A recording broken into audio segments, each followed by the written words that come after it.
By the end of this video, you're going to know all 7 things that I look for when I'm summarising a project. My name's Chris, and at Engineered Upgrade, I like to share the tools, tips and tricks to help professionals improve themselves in the workplace. We're going to look at project summary today. For another video, I was developing a project summary of a project that I delivered as a consultant, a 1-page overview that I've got here, that goes through a sample project that I'm going to use to test out some project management tools I found on the web.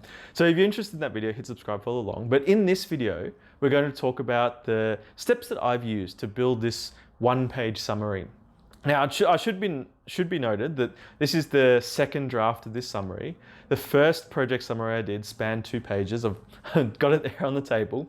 But I was able to condense it down to 1 page by looking at the key information of the project. And that's what I want to share with you in this video. So the first piece of key information that I look for on a project, and now some people will tell you to start with the purpose or the objective of the project, but sometimes that can be a bit hard. Sometimes defining a project charter or whatever other jargon the PMI is using these days, it's too complicated. Sometimes the objective of a project can be a bit hidden beneath other information. Sometimes even though there's an objective stated at the top or a purpose of the project stated at the top, it's a bit hard to get to. So I like to start with the easy questions first. And the easiest question I found to answer on a project is, who is the team? Who is the team involved in the delivery of a project? So I've got here, sorry, it'll be a bit backwards for you, but you can see I've drawn a diagram that represents this project is called H detection. It's a project that I delivered as a consultant for a client. And this is the team, the organization structure here that shows out. I started with myself in the center, but it does show how the relationships between myself and the key stakeholders, the other people involved, are that I was responsible for making sure that 2 people submit the right quality of work. I was accountable to 2 sets of senior people who were checking on my work, and then we were all delivering to a client as well. So this is our consulting team over here, and this is our client. So asking who is involved in the project and then what relationship they have with each other is the first thing I like to look for when starting on a project, because that can reveal a lot about the project.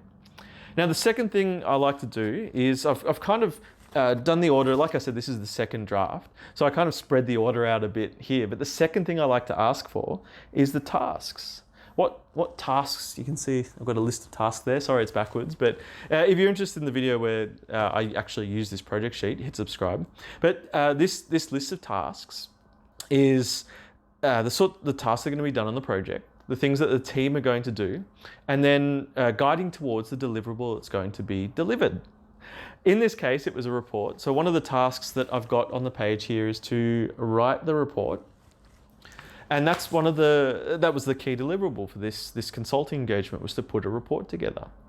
Now, that's the second thing. And we get back to how the tasks are going to be done a little later on, and the sequence as well. But the third thing I like to look for, so the first thing is the team, the second thing is the tasks.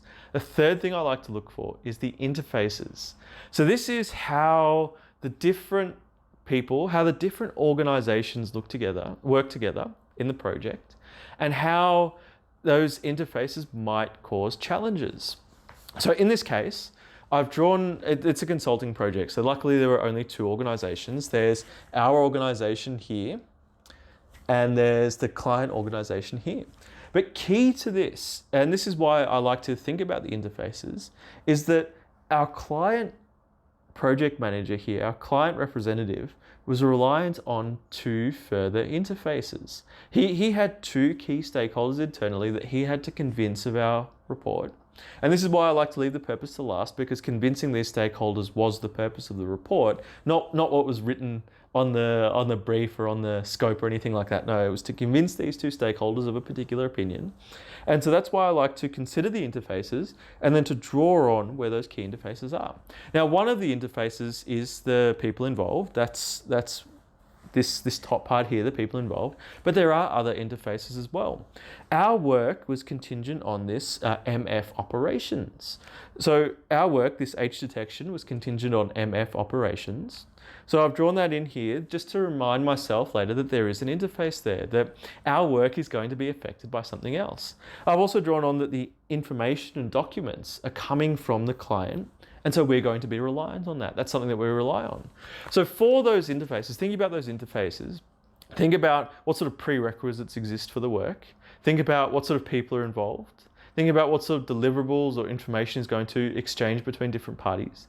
And that's how you can get started thinking about the interface between the different parties. Now, if you have a more complicated project, that's going to get more complicated. It wouldn't necessarily fit on one sheet like this, but this one sheet summary is good for, this project involved a team of about half a dozen people over 2 months. And this sort of one sheet captures nearly all that information. So the fourth thing I like to look for, so just to recap, that's so far we've got the team, we've got the tasks, and we've got the interfaces.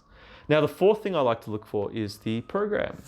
So this is the timeline, the schedule that we're going to do things in. And because this is just a summary, I've done a very basic program. It's kind of, it's mine. It's a hybrid between a waterfall and a bit more of an agile approach, but that was what was required for this project. It wasn't clear-cut waterfall model or anything like that. It was a very open-ended engagement. It was a consulting project. And so our program went simply through some of the tasks here. I ordered the tasks out and noted that one of the tasks repeats. So this is the one where we had to be responsive, we had to be agile to our client requests. And part of that was to update the report based on their feedback, because we knew that our client had these internal stakeholders that he was reliant on to get approval. That was the purpose of the project, to convince these stakeholders of an opinion. And so we had to update our report and update our review based on what these stakeholders, the feedback from these stakeholders.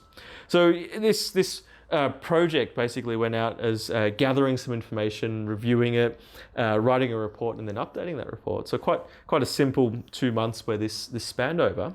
But the timeline, the fourth thing to look at, the timeline is the order of those tasks that you developed earlier.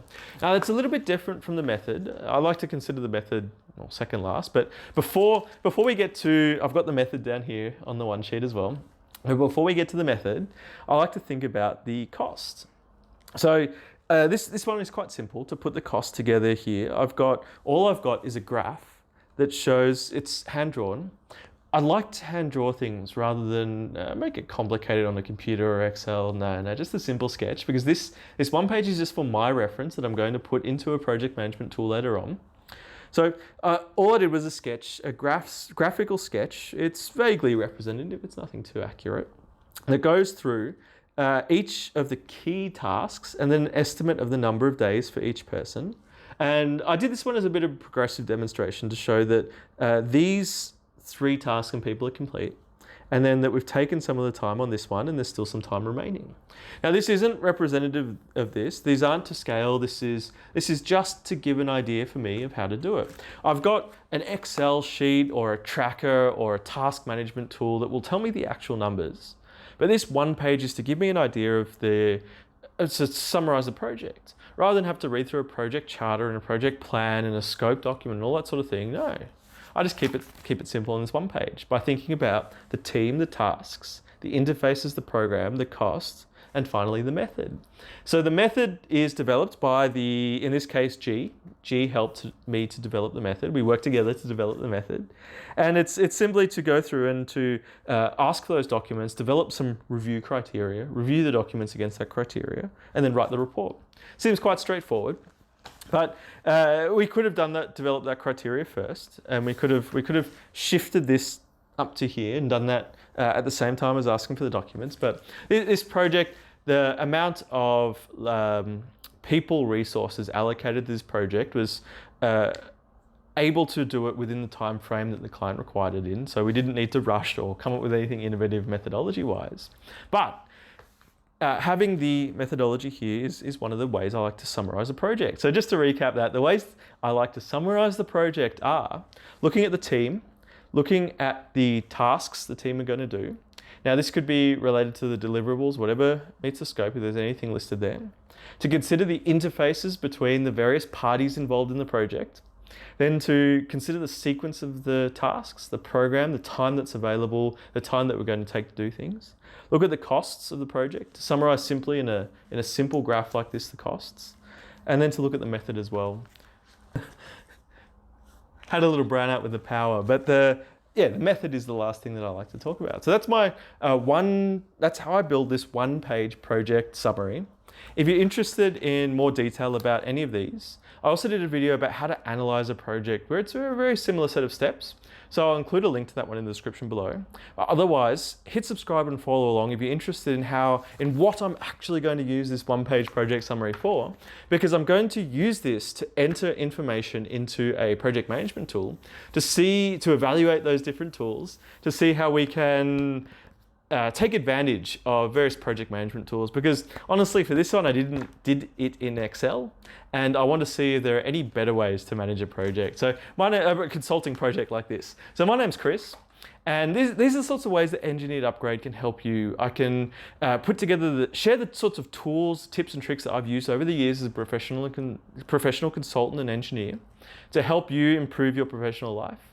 I can share with you the different tools that I've used as well, and the different lessons that I've learned, because I'm still learning a lot of lessons, and I like to share those on YouTube so that hopefully you don't make the same mistakes that I do. So if you hit that subscribe button, I'll see you in the next video and we can share some of those lessons learned. My name's Chris, and I'll see you in that next video.